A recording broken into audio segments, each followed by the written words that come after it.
ओम नमो भगवते वासुदेवाय। ओम नमो भगवते वासुदेवाय। ओम नमो भगवते वासुदेवाय। नारायणं नमस्कृत्यं नरं चैव नरोत्तमं दैवीं सरस्वतीं व्यासं ततो जयमुदीरयेत्। नष्टप्रायेषु अभद्रेषु नित्यं भागवत सेवया भगवती उत्तमश्लोके भक्तिर्भवति नैष्टिकी। कृष्णाय वासुदेवाय देवकी नंदनाय च नंदगोपकुमाराय गोविंदाय नमो नमः। Reading from Srimad Bhagavatam, 10th canto, chapter 72, text number 4. Chapter entitled The Slaying of the Demon Jarasanga. त्वत्पादुके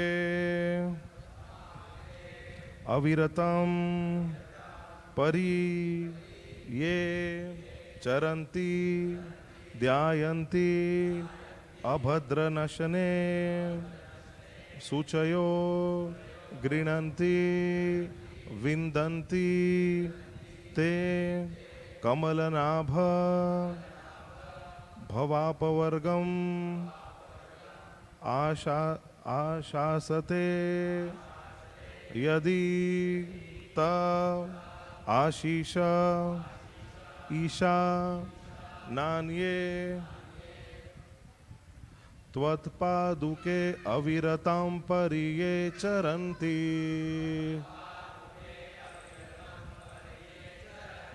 त्वत्पादुके अविरतां परिये चरन्ति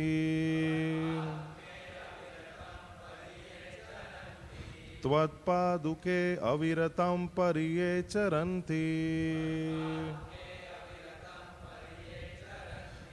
ध्यायन्त भद्रनशने शुचयो गृह्णन्ति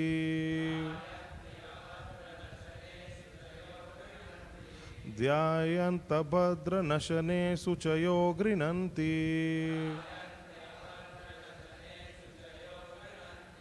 ध्यायन्त भद्रनशने शुचयो गृह्णन्ति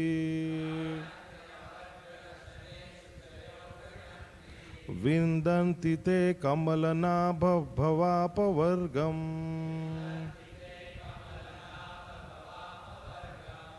विन्दन्ति ते कमलनाभ भवापवर्गम्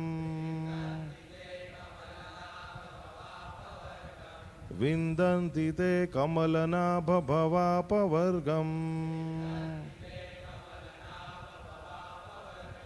आशासते यदित Ashish ईशनान्ये आशासते यदित Ashish ईशनान्ये आशासते यदित Ashish ईशनान्ये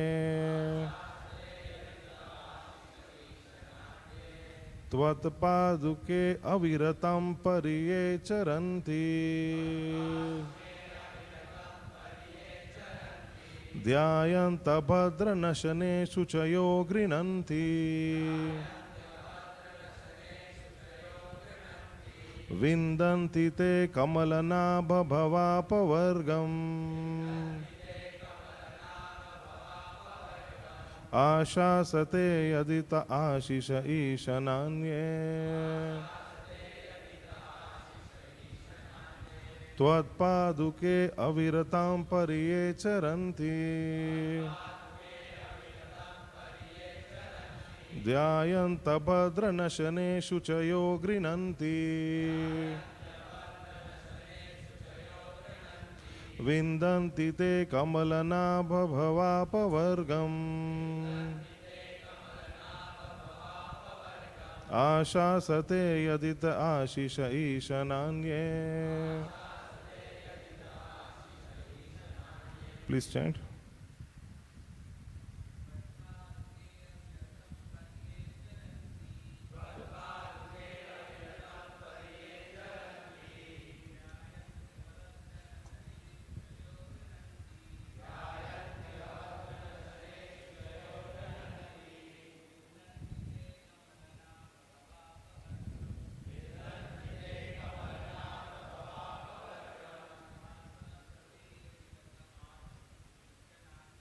Ashasate yadita ashishai shananya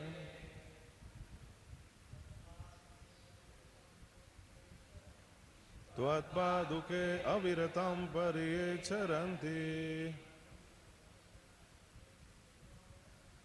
Dhyayanta bhadre ashane suchayo grinanti Vindanti te kamalanabha bhavapavargam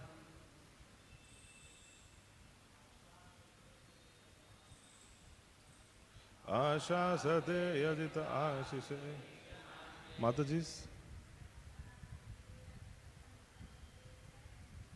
Tvatpaduke aviratam pariye charanti.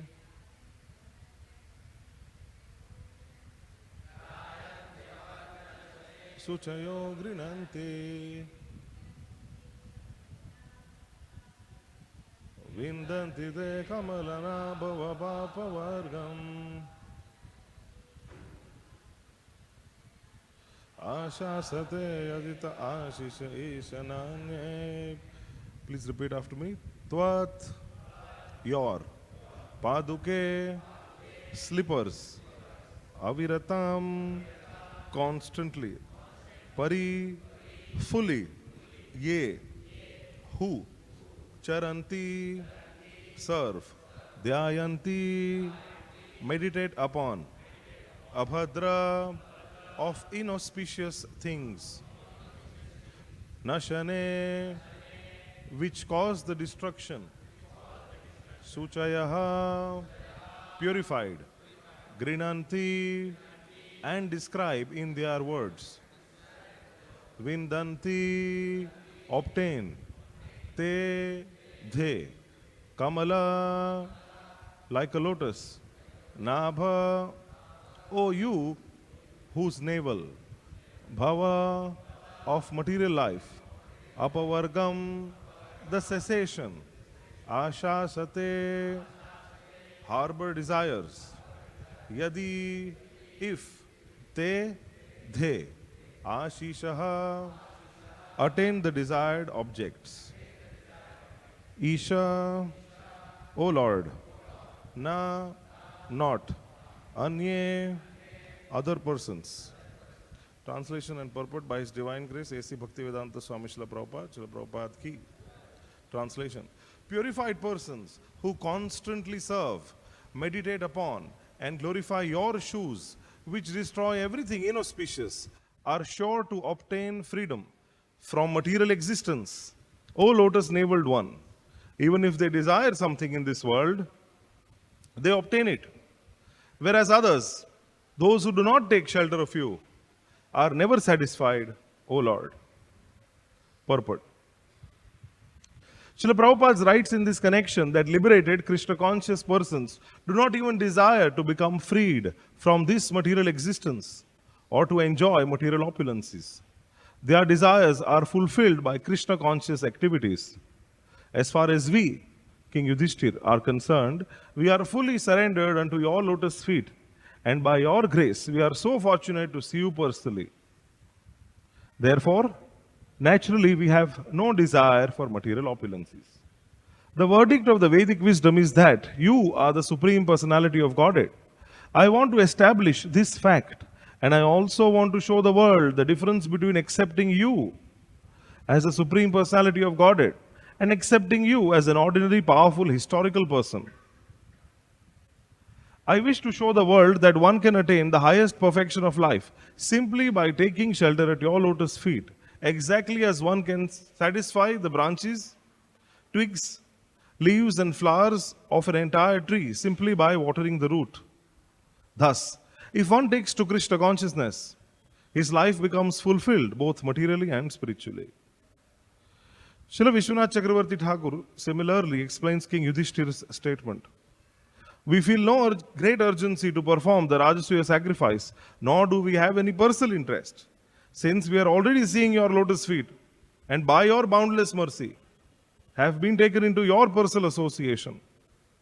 But in this world, there are some whose hearts are contaminated, and who thus think you are not the Supreme Personality of Godhead, but an ordinary man. Or else they find fault with you and even criticize you. This is an arrow piercing our hearts.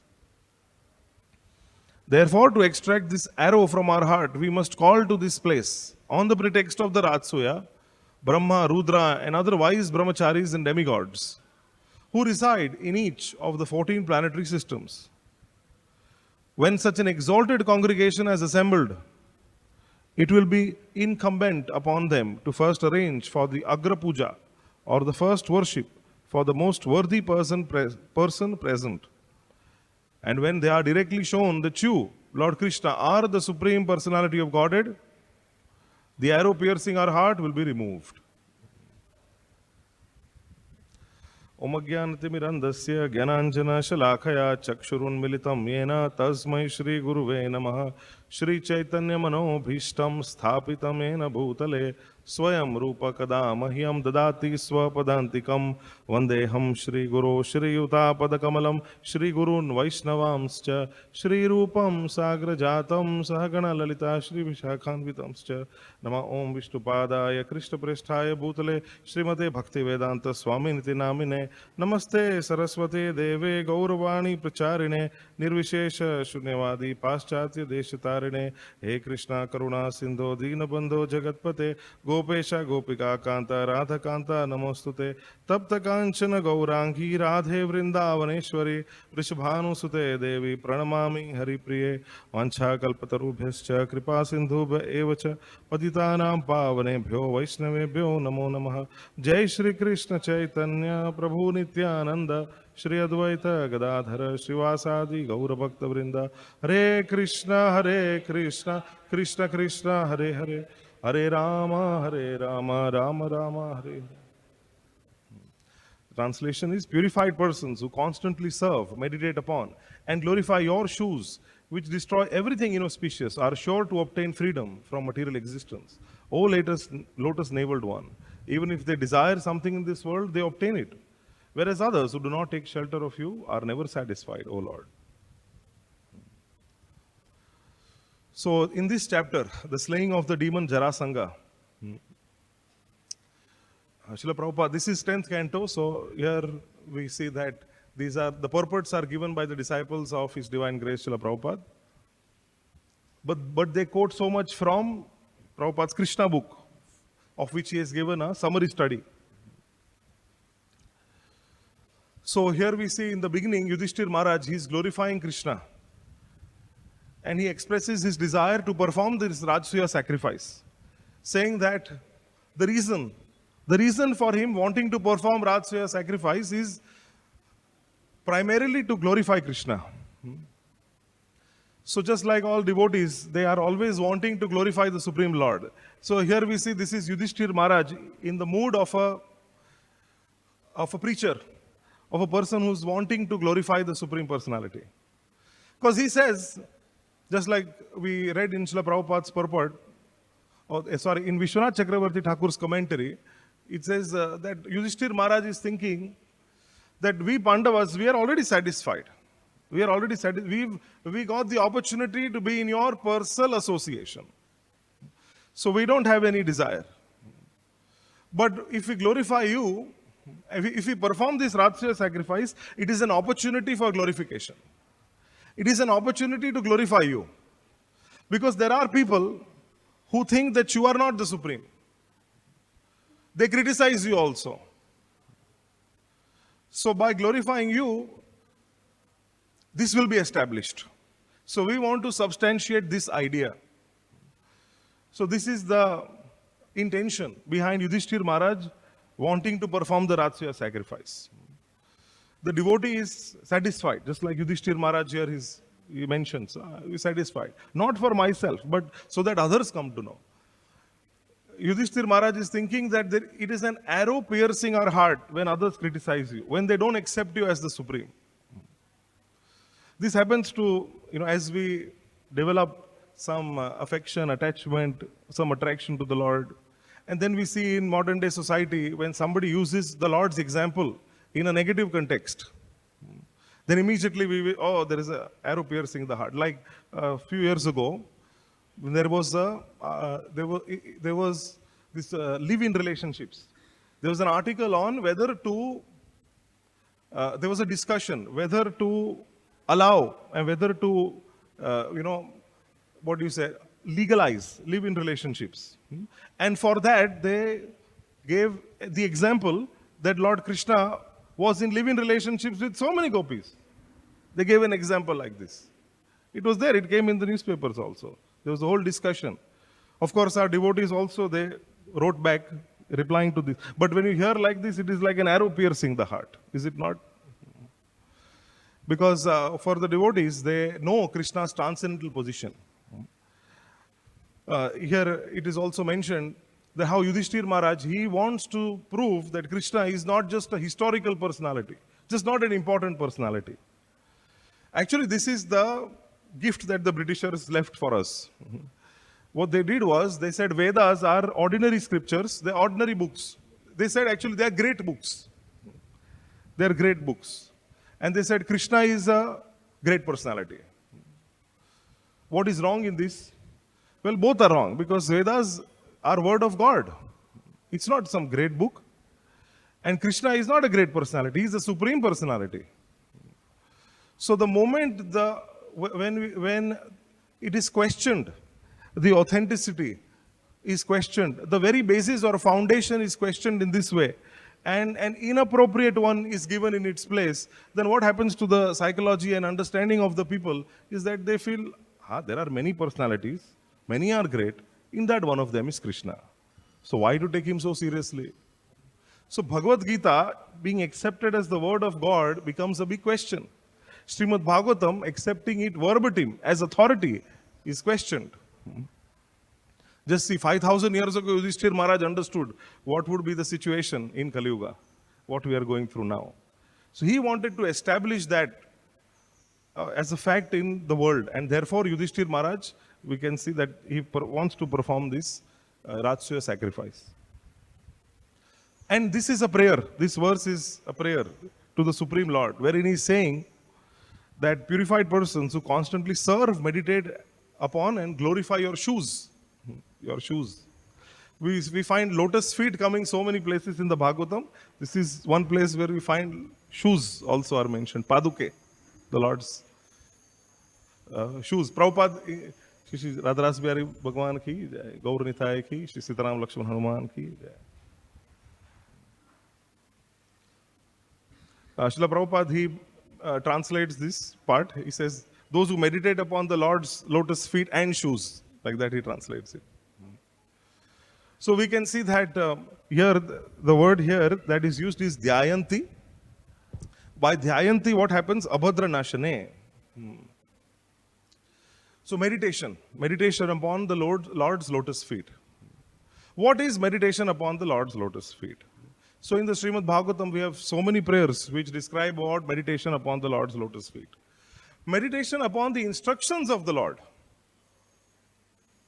That is also equal to meditating upon the Lord, as he is absolute. Just like Arjuna meditated upon the instructions of Lord Krishna in the Bhagavad-gita. And by dint of that meditation, he felt satisfied. What is it that satisfies the devotees? That the aspect of taking shelter of the Supreme Lord. It satisfies and makes the heart peaceful. Because the mind is always running in so many places. In Srila Prabhupada's one small book, Perfection of Yoga, he gives this example. He says that the mind is like a candle which is flickering because there is so much of wind. Because of this, if you have ever seen a candle flickering, the flame of the candle flickering, in the same way, the mind is constantly purged by material desires. Constantly. What to speak when we are living in a city like Mumbai? wherein outside the four walls of the temple, we find there is incessant, continuous bombardment of material desires, of advertisements, wherein again and again our mind is bombarded that, oh, why not have this? Why not have this? Why not have that? So such a great challenge it is. So what does one do? Because trying to fulfill material desires is like putting fat in the fire. How will it ever get satisfied? And when a person dies, when his desires are not fulfilled, so then he has to take another body. Based on one's desire and karma, one has to take another body. And therefore, punarapi jananam, punarapi manaranam. Again and again, one is into this cycle. So what to do? In the Chaitanya Charitamrita, in the Bhakti Rasamrita Sindhu, then it is mentioned that how bhukti and mukti, they are two witches that constantly remain within the heart. Now, even when we perform the practice of devotional service, till the time there is so much of desire for enjoyment, to get this new thing, to get that new thing, and mukti, to become freed from misery, till the time when these desires plague the heart and consciousness, how is it possible to even enjoy the transcendental mellow of Krishna consciousness? The root cause is desire. Desires are subtle conditioning that exist within our consciousness, which constantly make us hanker.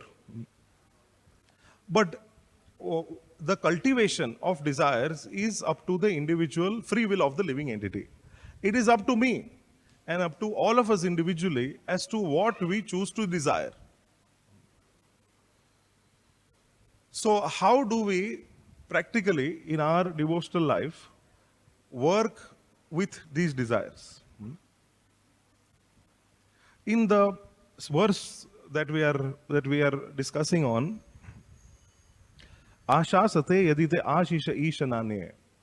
Ashasate. So Yudhishthir Maharaj, he is saying that even the devotees who are having material desires, they go to the Lord and those desires get fulfilled.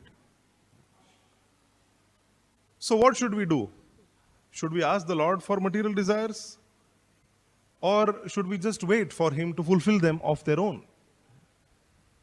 So Srila Prabhupada, he speaks about this in his purports multiple times. In fact, even in the story of Dhruva Maharaj, when Dhruva Maharaj was plagued strongly by material desire, that he wanted a kingdom greater than his father, grandfather, great-grandfather. So then when he goes to the forest and when he meets Narad Muni, what does Narad Muni tell him? Narad Muni tells him, you be pacified. This happiness and distress, this disturbance will keep coming and going. Don't take it too seriously. Small boy of 5 years, go out and play. So how does Dhruva Maharaj react? He says, thank you for these words wherein you are trying to pacify me, but I am too much in ignorance, so I cannot accept this. I cannot accept your instruction. In this purport, Srila Prabhupada, he explains that Dhruva Maharaj thought that worshipping Lord Vishnu, because Narad Muni also had mentioned, you should focus your mind on Lord Vishnu and don't be disturbed by such small things. So Srila Prabhupada, he explains that worshipping the Supreme Personality, whether if one has material desire, so whether that should be done or not. So Prabhupada gives that answer. And he explains that even if one has material desires, and this famous verse, which is quoted countless of times in the Bhagavatam, he quotes there also, Akama sarva kamo va moksha kama udarati tivrena bhakti yogena yajeta purusham param. So he says if you have, and then Prabhupada goes to explain that if one is a akami, that means he does not have material desire, or sarvakami, that he has all the material desires. Mokshakami, if he desires liberation, in either ways, he should worship the Supreme Personality. And then he will attain the topmost destination. So what happens? If we go into Srila Prabhupada's purports, many places he explains how this works, that how Krishna fulfills material desires. So in gist, what Krishna does is that he purifies one and then he fulfills their desires. Just like Dhruva Maharaj, when he had darshan of the Supreme Personality, when the Lord comes in front of him, then Dhruva Maharaj, he is feeling ashamed. He doesn't want to say. And what does he say? Swami Kritarthosmi Varam Nayache. I am fully satisfied. Because when Dhruva Maharaj actually had darshan of the Lord, then he was feeling afraid. He was feeling that the original intention of mine to take shelter of the Lord was to fulfill my material desire of getting a big kingdom. Now he has come. Now if I mention it, because the Lord is asking, ask for a benediction. So now if I mention it, what is going to happen is that I will be distracted from the higher taste that I have received. Srila Prabhupada explains, asking Krishna for a material desire is for asking a millionaire broken rice. You ask them, broken rice. What is the point of asking a millionaire some particles of broken rice? What he cannot give you. So Dhruva Maharaj, in this way he is thinking. So the Lord, understanding the mind of Dhruva, he assures him that, my dear Dhruva, you will not be bereft of my association. Don't be worried that you have material desires and at the same time you want me. Don't be worried. So then Prabhupada explains in the purport that generally the Lord does not award a pure devotee material opulence, even though he may desire it. Dhruva Maharaj's case was different. The Lord knew that a great devotee like Dhruva Maharaj, he will not be distracted from his purpose. He will not be distracted from his bhakti, and therefore the Lord gave it. So Prabhupada also writes that this is an example that a highly qualified devotee, he can have the facility of material enjoyment and at the same time execute love for God.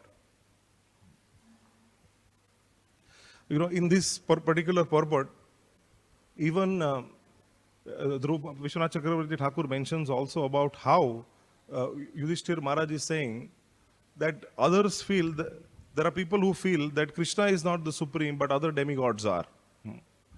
And one place, Srila Prabhupada explains that how sometimes people feel that the worshippers of Lord Krishna or Vishnu, they are poor.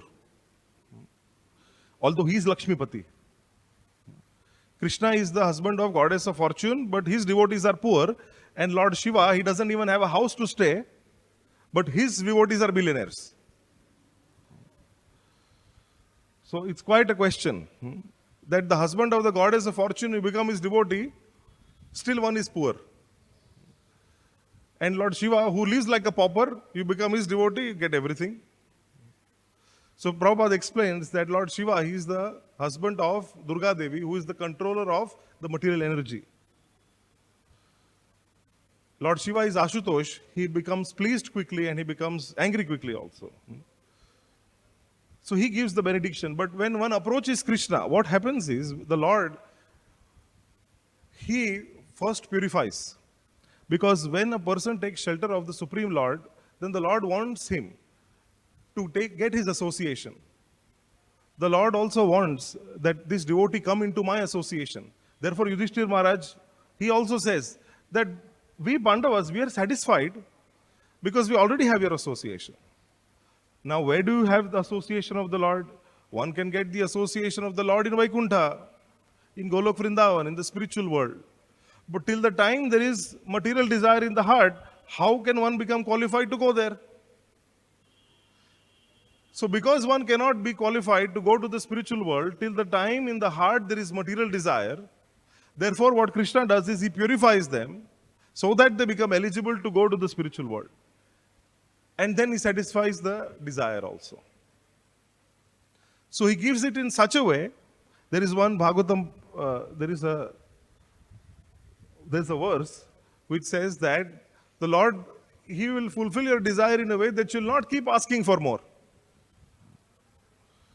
Whereas we find that there is no end or cessation to somebody who takes up the route of fulfilling material desires. Even taking shelter of the Vedic scriptures from the Karmakand point of view also, when he takes that mark also, still they don't become satisfied at all. Constantly, they say, Yedil mange more. More and more. What is it? Ganapati Bappa more dya. They always want more and more. And one is never satisfied.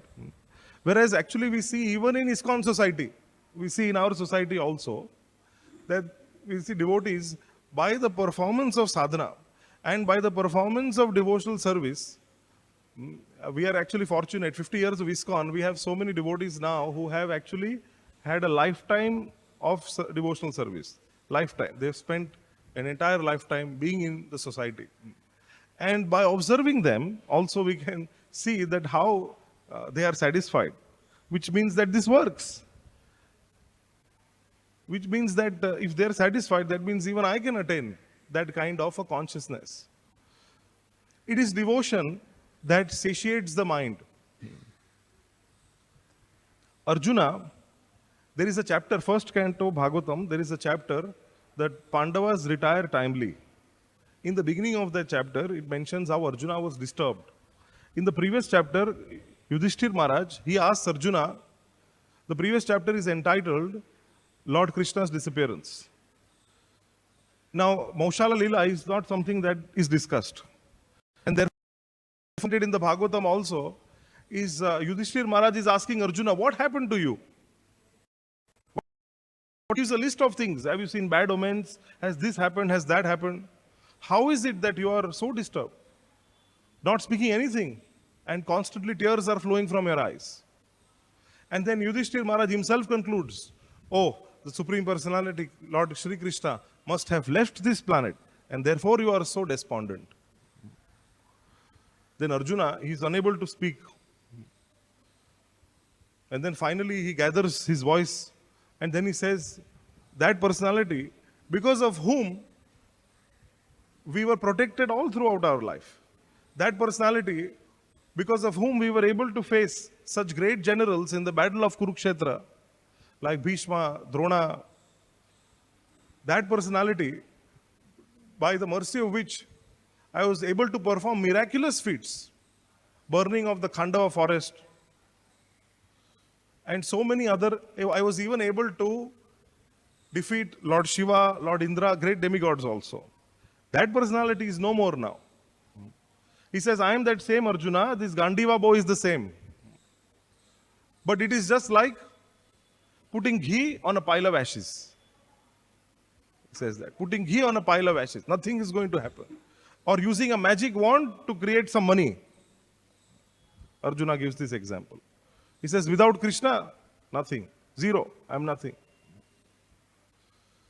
And Arjuna goes, in this way, he is expressing his desperation. He is expressing how he is feeling. Then, in his mind, he takes shelter. He remembers.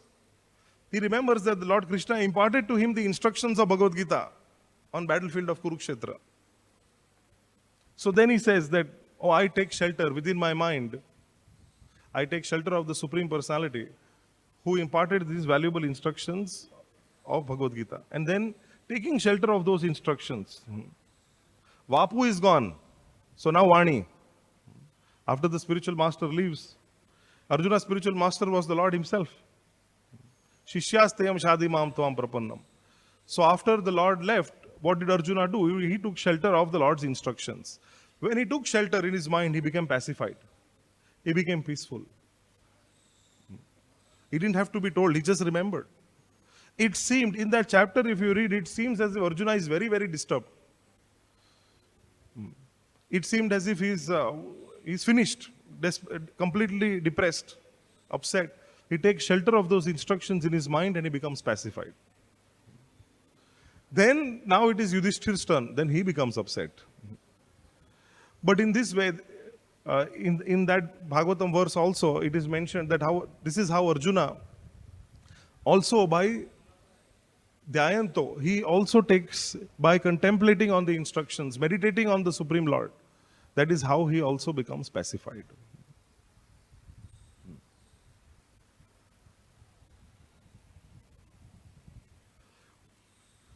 Srila Prabhupada also says at one place, he gives an example.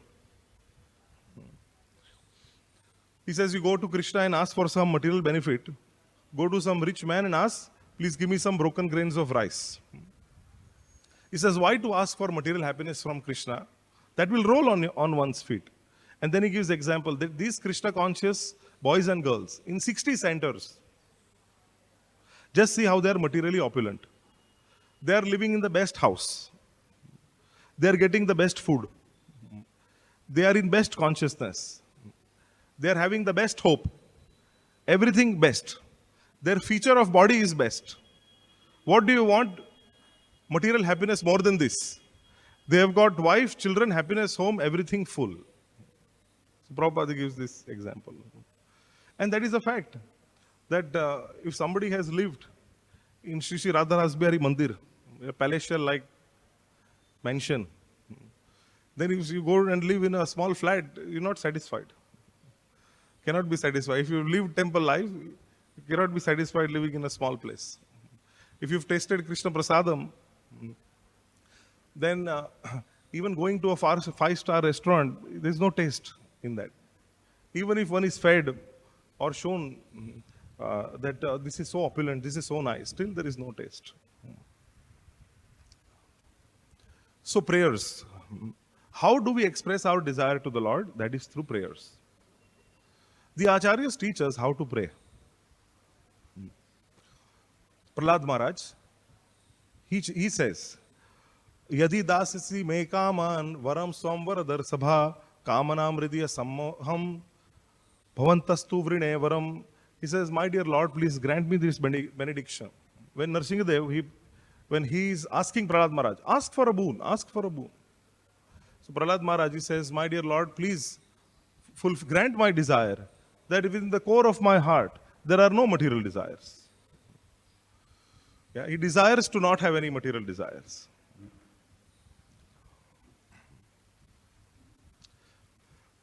Narottam Das Thakur, he says, Kabe nityananda kore mori daya, chadai be mora, vishayer maya. Narottam Das Thakur, he prays that, my dear Lord, when the time will come, when Lord Nityananda, he'll kick out all these material desires from within my heart. Only by the mercy of Lord Nityananda, then we can get Radha and Krishna. In this way, Narottam Das Thakur prays.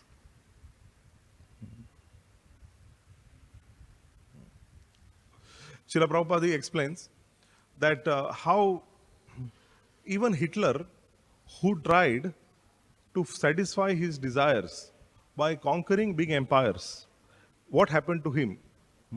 He was also eventually frustrated. And he died, committed suicide. Prabhupada explains this. So he says that our Vaishnava philosophy is that you cannot keep yourself in spiritual consciousness unless you are engaged in spiritual activities. So that is the free will of every individual. That is, 24 hours a day, how can we keep ourselves engaged in the devotional service of the Lord? Then we can achieve dhyayanto. Then we can achieve constant meditation. It is the great mercy of Srila Prabhupada that he has created this society, ISKCON, by which we all get an opportunity to engage ourselves. In bygone times, when we hear of stories of devotees who had exceptional devotion for the Lord, they were engaged in some occupational duties, they were engaged in different activities. But Srila Prabhupada has created such an institution wherein there is so much opportunity, unlimited opportunity, that every one of us can have in order to engage ourselves. Now, how to engage ourselves, that is our individual responsibility. That individually we should think and plan that how in the day, 24 hours am I engaged. That is all we must do, consciously. Because in our conscious cultivation of Krishna consciousness, in the initial stages, since there are so many material desires that afflict us, there is so much of turbulence inside. Turbulence. Just like when we go on a flight, then sometimes there is a lot of turbulence. And the whole aircraft shakes. Those who don't have enough faith, they become really worried. What's going to happen? They can't do anything about it, but they are worried. There is anxiety. Prabhupada says material life means there is going to be anxiety. Who is without anxiety in this world?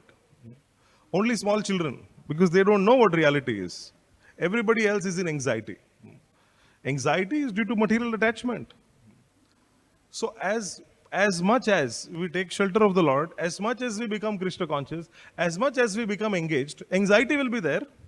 It is spiritual anxiety. Prabhupada writes in Nectar of Instruction, he says that it is everyone, those who come in touch with the Krishna consciousness movement, they should think of how they are pushing this cause of expanding the Krishna consciousness movement. And if you see in the material sense also, if a person wants to become successful, what does he do? He takes a product, markets it, makes his own company, has some employees, has a back office, works hard to advertise enough, to market his product enough, and then he grows his company, tries to make it public company. In this way, there is a growth chart in which one can take up that ladder, work for somebody, or he can try to he can be self-employed and have his own business.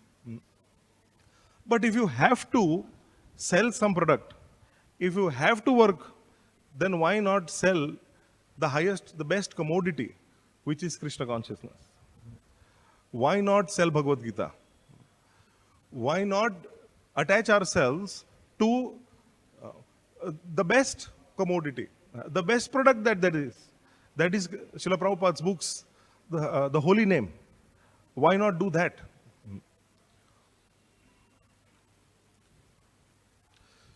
In this way, when one is fully engaged in the service of the Lord, one receives special mercy. One becomes very pacified, very happy. We can see the devotees who are serving since many, many years. You find that it's not that their material desires are increasing because they're still continuing that activity. So in this way, we can see that one becomes fully satisfied. There was a certain recollection of Kushakrit Prabhu, who was Srila Prabhupada's disciple, who was famous by the name Crazy Peter. So he joined in Boston. This memory is by Giriraj Maharaj. And he writes that he met Kushakrit Prabhu after many years in the temple. And he recollected that how, as Crazy Peter used to lie down on the side of the temple, lie down. Read, again lie down. All the time, either sleeping, lying down.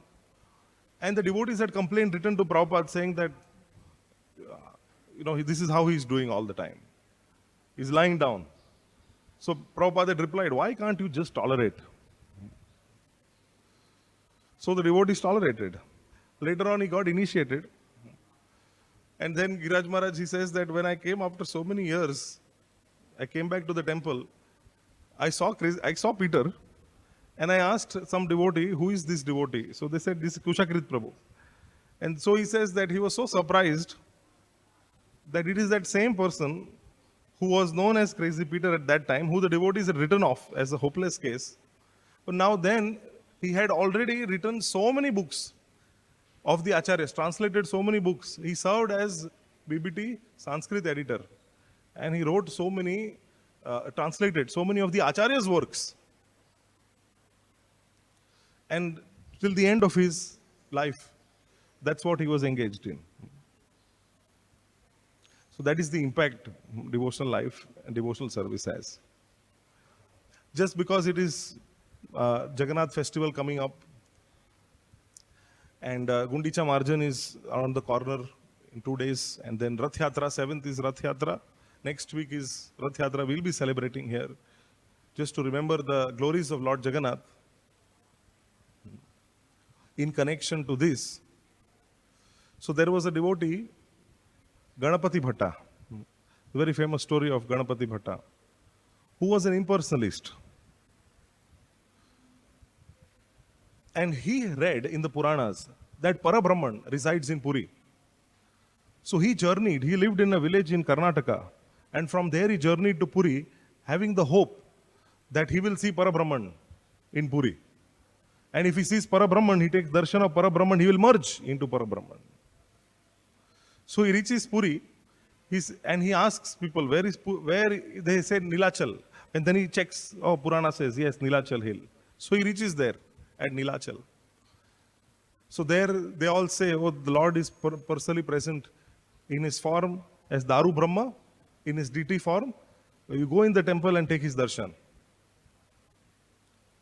So then Ganapati Bhatta, he is waiting and he wants to go to the temple, but he sees people coming out. So he thinks, if there is Parabrahman, then how are people coming out? They should have merged inside. So he becomes confused. He thinks whether actually there is Parabrahman or not. Then he asks the devotees there. So then they say, no, that's because the devotees, their desire is not to merge. They wanted to go back to their homes, so the Lord allowed it.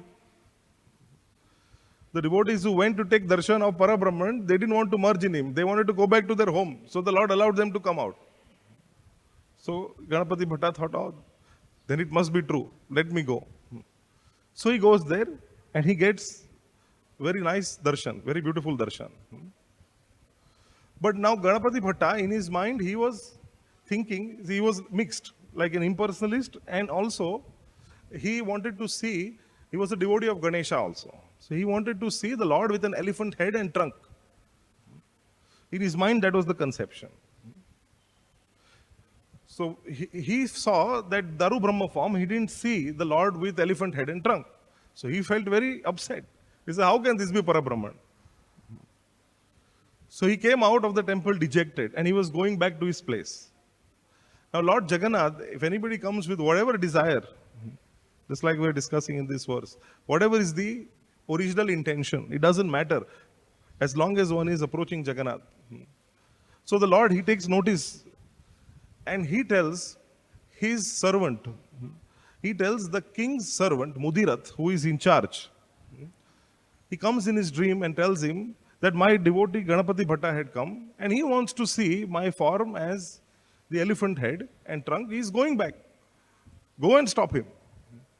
So Mudirath, inspired by the Lord's desire, he goes back, finds out where Ganapati Bhatta is, calls him back. And Ganapati says that, but I thought that the Lord will have this hathi vesh. He'll be looking with the elephant head and with the trunk. But when I saw, I didn't see anything. So Mudirath, on being inspired by the Lord, he tells, no, it is there. Come, see, I'll show you. So Ganapati comes there. Ganapati Bhatta comes there. And when he comes, he takes darshan. That is the day of Snan Yatra. The day of Snan Yatra. So after Snan Yatra, then the Lord is dressed in this Vesha. So Ganapati Bhatta, he comes there and he sees this form of the Lord. As with elephant head, with trunk. And when he sees that, he becomes overwhelmed. He offers prayers. Beautiful prayers he offers. And then Ganapati Bhatta also prays he asks for a desire, for a benediction. He says, my dear Lord, please make this form of yours permanent every time on Snan Yatra day. Please give darshan in this form.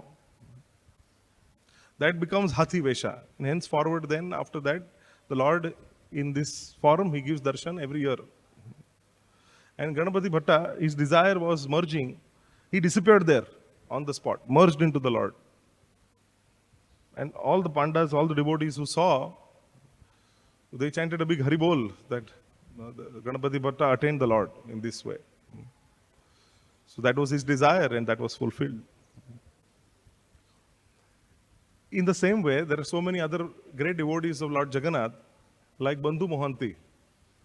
Bandhu Mohanty from Jajpur, he was such a poor Brahmin, he used to go and beg alms, and whatever used to come in that day, feed his family, his kids and his wife, Bandhu Mohanty. And there was a famine in the village. There was no food. So even when he went begging, he didn't get anything. Everybody sent him out. So then his wife said, our children are starving, get some food somewhere. So Bandhu Mohanty said, I have a friend. I don't have any relatives, but I have a friend. He can help us. Let's go there. So then they walk. It takes 4 days for them to reach to Puri. Once they reach there, they see huge crowd. Security is also there. They're beating people with sticks. He becomes a little afraid. It's already night. He decides with his family, they are going to go to they were not allowed to enter into the temple. So he decides that he'll be near the southern gate. Wife is saying, we haven't eaten anything. Children are saying that we'll die if we starve like this. So he says that, Peja, I'll take the Peja and let's feed ourselves this and the children, he tells his wife. So Peja, that is the remnants of the water which has washed the rice, starch water.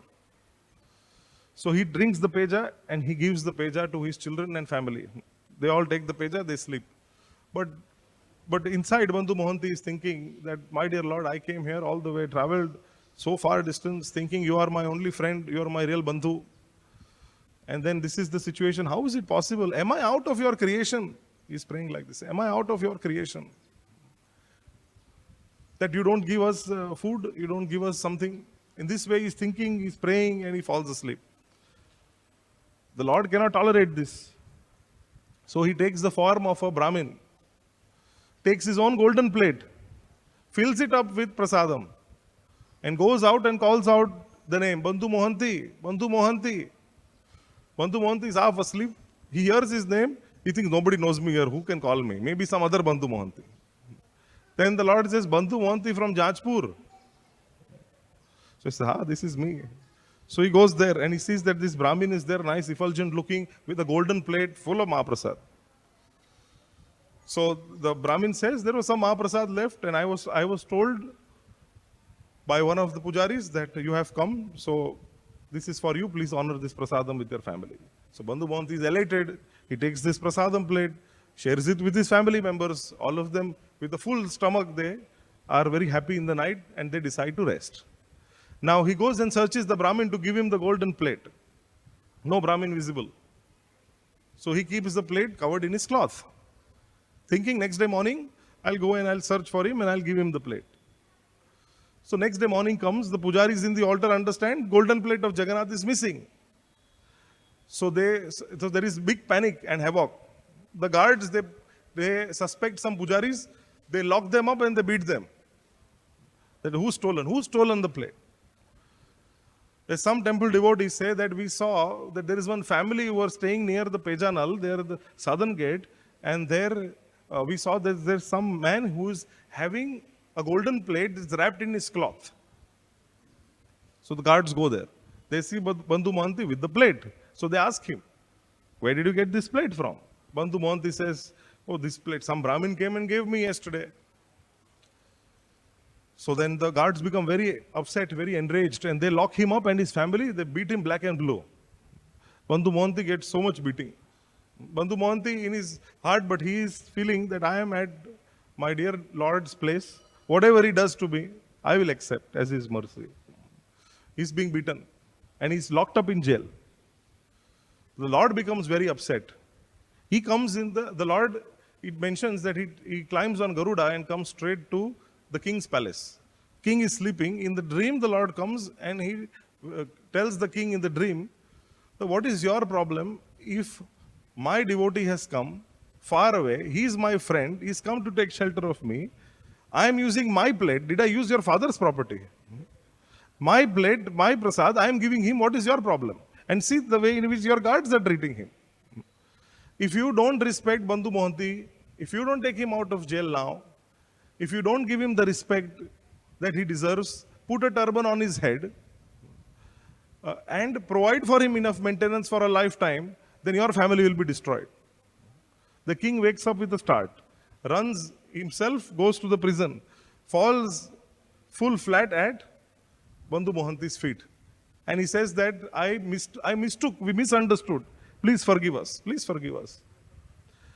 Dresses Bandhu Mohanty in very nice garments, places the turban on his head, and then declares that lifelong we will maintain you, just be here and take Jagannath Prasad. And Bandhu Mohanty, he's feeling so grateful that his friend Jagannath really took care of him. So in this way we see how the Lord takes care of his devotees, those who are fully surrendered unto him. Hare Krishna, Krishna Krishna, Hare Hare, Hare Rama, Rama Rama, Hare Hare. So any comments or questions?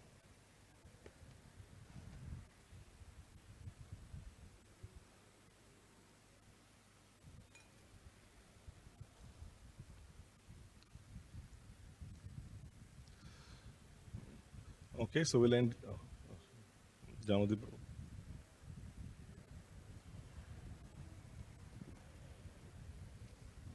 Thank you very much, Prabhuji. So you mentioned one point that right now we conditions also have a lot of desires. You mentioned in the future there will be not just 50 years experienced. There will be leaders will come up where they can guide in Varnashram system. How this Daivi Varnashram system or Varnashram system can guide streamlining these desires of individuals? How Devi Varnashram system can help in streamlining the desires of individuals. So, based on my limited understanding, I'll try to answer this. We senior devotees can also give some light on this. What happens with the Varnashram system is guna karma. So based on our propensity, when we are engaged, everybody has a desire to perform work, some kind of activity. It's always there. Somebody likes to teach, preach, or do some Brahminical work.